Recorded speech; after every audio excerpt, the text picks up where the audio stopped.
یہ مسلم شریف کی روایت ہے. عبداللہ ابن مسعود رضی اللہ تعالیٰ عنہ جو ہے اکابر صحابہ میں سے، فقہاء صحابہ میں سے. عن عبداللہ ابن مسعود رضی اللہ تعالیٰ عنہ قال ان الساعة لا تقوم حتى لا يقسم میراث ولا يفرح بغنیمت. انہوں نے فرمایا کہ قیامت قائم نہیں ہو سکے گی جب تک کہ ایک ایسا زمانہ نہ آ جائے جبکہ نہ تو میراث تقسیم کی جائے اور نہ ہی کسی غنیمت سے خوش ہوا جائے. اب یہ ایک استعارہ ہے، کس بات کے لیے؟ یہ آخر میں آئے گا. ثم قال عدو یجمعون لاہل الشام. پھر کہا انہوں نے کہ دشمن جمع ہو جائے گا شام میں، شام کے لیے، شام پر حملہ آور ہونے کے لیے. عرب ممالک میں سے آپ کو معلوم ہے صرف شام رہ گیا ہے جس نے کہ اسرائیل سے ابھی دوستی نہیں کی، باقی سب نے ریکگنائز کر لیا. وہ تو خلیج کی جنگ کے بعد لائن حاضر ہو گئے تھے سب، شام ابھی تک کھڑا ہوا ہے.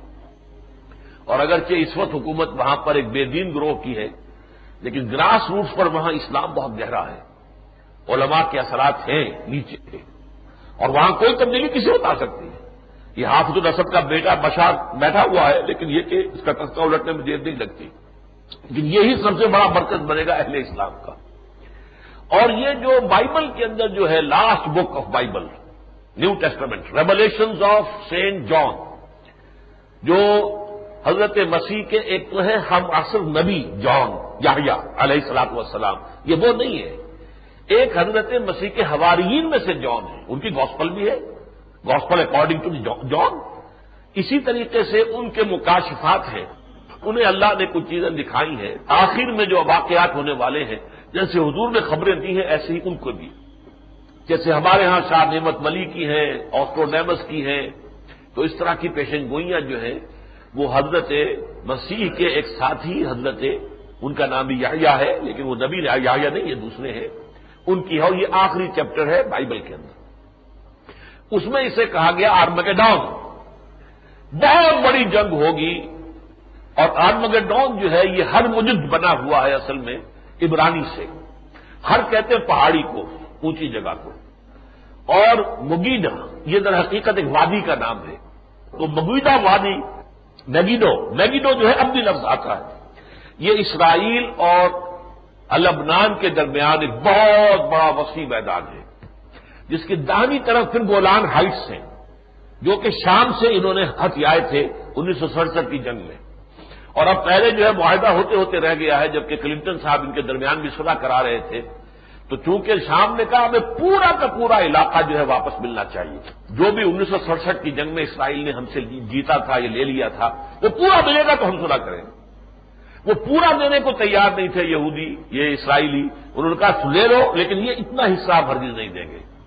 وہ ہے بہت اسٹریٹجک، وہ نہیں دیا تو اس لیے وہ صلح ان کی نہیں ہو سکی. یہی علاقہ ہے جہاں سے کہ حزب اللہ جو گوریلا ایک فورس ہے لبنان کے اندر، شیعوں کی ہے، اور ایران ان کے پشت پر ہے، مدد دیتا ہے. انہوں نے جو ہے مسلسل، چونکہ یہاں جا کر اسرائیل نے اپنی فوجوں کے اڈے بنا لیے تھے، لیکن مسلسل چونکہ حملے کیے ان کے اوپر حزب اللہ نے، تو وہاں سے پسپائی ابھی حال ہی میں انہوں نے کی ہے. وہ علاقہ چھوڑ کر واپس آ گئے اس اپنی سرحدوں کے اندر. اس میدان میں وہ عظیم جنگ ہوگی. ہرمجدون یہ ہے در حقیقت وہ اس وادی کے اندر سب سے بڑا اکٹھ ہوگا. اب میں اصل میں اپنے ساتھ یہ بھی لایا ہوں، وقت کی کمی کا احساس ہو رہا ہے. یہ ٹرمپٹ جو ہے یہ ایک رسالہ ہے، اسی مرتبہ میں امریکہ سے لے کر آیا ہوں. امریکہ میں جیسے کہ آپ کو معلوم ہے آئرلینڈ میں کیتھولک اور پروٹیسٹنٹس کے درمیان کیسی خوریزی رہتی ہے. امریکہ میں خوریزی تو نہیں ہے، لیکن ان دونوں کی رائے بالکل مختلف ہے ایک دوسرے سے. کیتھولکس جو ہے وہ پوپ کو شیطان کہتے ہیں. اس نے کہا کہ ایک شیطان نے پہلے صلیبی جنگ کی تھی، پوپ اربن ثانی نے. یہ پوری تفصیل اس کے اندر ہے. اربن ثانی جو تھا اس نے 1095 میں نعرہ لگایا صلیبی جنگ کا کہ ہمارے مقدس مقامات مسلمانوں کے قبضے میں ہیں.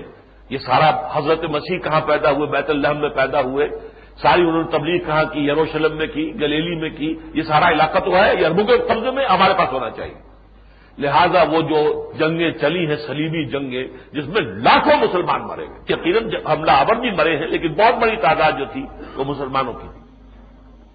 تو اس شیطان نے ان کے کہنے کے مطابق اس شیطان عظیم نے اربن نے وہ شروع کی تھی، اب یہ شیطان ہے جو اس وقت ہے اور یہ چکر لگا رہا ہے اور پورے یورپ کو متحد کر رہا ہے، اور یہ اثر نو ایک رومن امپائر اور کیتھولک امپائر بنانے کی کوشش کر رہا ہے، اور اس نے یہ ساری جو تیار کی ہے، یہ جو نیٹو کی فورس ہے یورپین، اس کے پیش نظر مقصد کیا ہے کہ یہ جا کر اسرائیل کو بھی ختم کرے، عربوں کو بھی ختم کرے، اور عیسائی کیتھولکس کی حکومت قائم ہو جائے یہ پیلسٹائن کے اندر۔ یہ ان کا ہے۔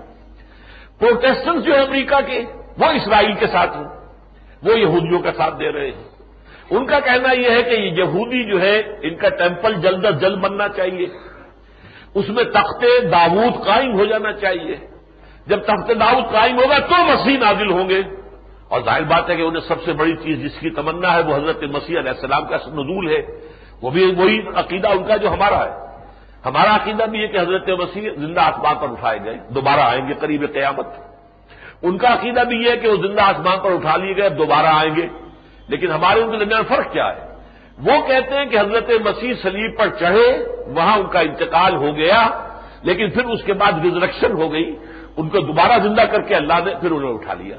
ہمارے نزدیک وہ صلیب پر چڑھے ہی نہیں، ان کی جگہ کوئی اور چڑھا ہے جس کی شکل بنا دی گئی ان کے طور ان کی جیسی، ولیکن شبہ لہ، مشابہت پیدا کر دی گئی ان کے لیے حضرت مسیح کے چہرے کے ساتھ، لہذا وہ سیڑھی پر چڑھا۔ حضرت مسیح کو تو اس سے پہلے ہی اللہ نے زندہ آسمان پر اٹھا لیا۔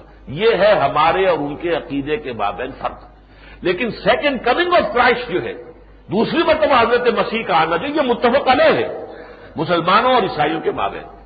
وہ یہ کہتے ہیں کہ یہ اسی وقت آئیں گے جبکہ یہ تھرڈ ٹیمپل بن جائے، اس میں تخت داؤد قائم ہو جائے، اس تھرون آف ڈیوڈ پر آ کر اتریں گے حضرت مسیح علیہ السلام اور وہاں سے پوری دنیا پر حکومت کریں گے۔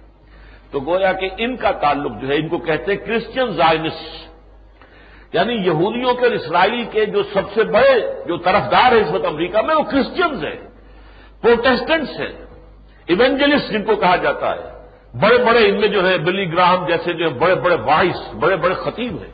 بہرحال اس پر تو کیونکہ ایک کتاب بھی لکھی ہے سیف الحوالی صاحب نے، وہ غالباً ہم نے بھی چھاپی ہے، کراچی سے کتاب چھپی ہے، اس وقت یہاں موجود نہیں ہے، بہرحال اس کی تفسیر اس کے اندر موجود ہے۔ تو صورت یہ ہے کہ یہ جگہ ہے جہاں پر کہ جنگ ہوگی۔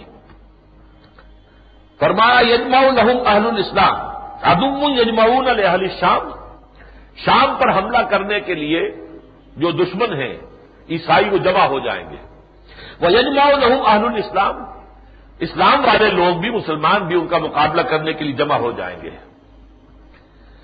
فتشرط المسلمون شرطۃ، اب اس میں 3 دن کے بارے میں آتا ہے کہ جنگ بڑی خوفناک ہوگی۔ پہلے دن مسلمانوں میں ایک جماعت ہوگی ڈیتھ اسکواڈ، جو یہ طے کر لے گی کہ ہم واپس زندہ نہیں آئیں گے، یا فتح یا موت۔ تمام دن جنگ ہوگی، شام کو جنگ جو ہے فتح اور شکست میں تبدیل نہیں ہو سکے گی، بلکہ ایک طرح کا رات آ گئی تو جنگ بند ہو جائے گی، اور وہ جو ڈیتھ اسکواڈ تھا وہ ختم ہو جائے گا، مسلمان سب کے سب شہید ہو جائے گا۔ دوسرے دن پھر ایسا ہی ہوگا، پھر کچھ لوگ جو ہے طے کریں گے، عہد کریں گے اور شرط لگا دیں گے یہ کہ یا مریں گے یا فتح، لیکن فتح حاصل نہیں ہوگی، وہ سب کے سب جو ہے فوت ہو جائیں گے، لیکن شکست بھی نہیں ہوگی۔ تیسری مرتبہ بھی یہی ہوگا، لیکن فرق فرمایا چوتھی مرتبہ فَإِذَا كَانَ يَوْمُ الرَّابِعِ، جب چوتھا دن آئے گا، لَهَدَا إِلَيْهِمْ بَقِيَّةُ أَهْلِ الْإِسْلَامِ، پھر تمام جو مسلمان لشکر تھا وہ پورا کا پورا ان پر ایک ہی مرتبہ ٹوٹ پڑے گا۔ فَيَجْعَلُ اللَّهُ الدَّبَرَةَ عَلَيْهِمْ، اللہ تعالیٰ دشمن کی پیٹھیں ان کی طرف کر دے گا، یعنی دشمن بھاگے گا، بے انتہا جو ہے شکست کھا کر بھاگے گا۔ فَيَقْتَتِلُونَ مَقْتَلَةً، پھر وہ جنگ ہوگی، ایسی جنگ ہوگی لم یرا مثلھا، جیسی کہ کبھی دنیا میں دیکھی نہیں گئی، اتنی بڑی جنگ ہوگی۔ حتی ان الطائر لیمر بجنباتہم، یہاں تک کہ ایک پرندہ جو ہے چاہے گا کنی کترا کر لاشوں پر سے میں گزر جاؤں، کوئی ننگی زمین مل جائے جہاں لاش نہ پڑی ہو، فلا یخلفہم، وہ لاشوں کے اس جو بڑا ہوا ہوگا اس میں سے نہیں گزر سکے گا، فلا یخلفہم حتی یخر میتا، کہ یہاں تک کہ پھر وہ بالکل تھک کر گر کے پوری لاشوں کے اوپر گرے گا۔ اتنی لاشیں ہوں گی کہ پرندہ چاہے گا، آپ کو پرندے بھی بڑا اللہ تعالیٰ نے حصے لطیف دی ہوئی ہے، کچھ گندے ایسے بھی ہیں، گدھ وہ تو آتے ہی ہیں مردار کے اوپر، جیسے مکھی جو ہے وہ گندگی پر آتی ہے، ایسے مردار جو کے اوپر آئے گا گدھ، لیکن عام پرندہ جو ہے وہ تو گن کھاتا ہے اس سے، اور وہ جو ہے بچنے کی کوشش کریں گے لیکن جگہ نہیں ہوگی، تھکتے اڑتے اڑتے اڑتے اڑتے اڑتے اڑتے تھک کر گر پڑیں گے، مر کر گر پڑیں گے، اور یہ کہ انہیں جگہ نہیں ملے گی جہاں کہ وہ نیچے اتر سکے اور وہاں کوئی لاش نہ ہو۔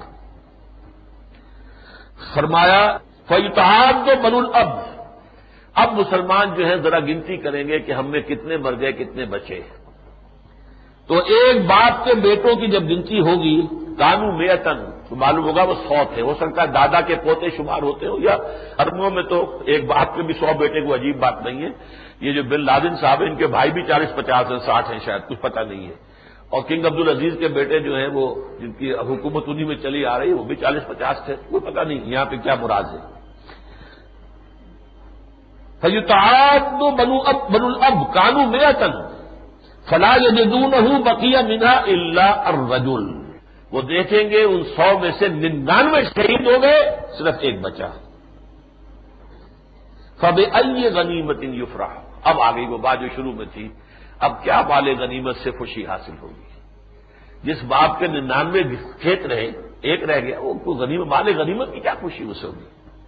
اور أَيِّ مِيرَاثٍ يُقْسَمُ، یا کون سی میراث کی اب تقسیم ہوگی؟ تو مسئلہ ختم ہو گیا۔ اتنی بڑی جنگ ہے جس کا کہ نقشہ کھینچا گیا۔ رواہ مسلم شریف کی روایت ہے۔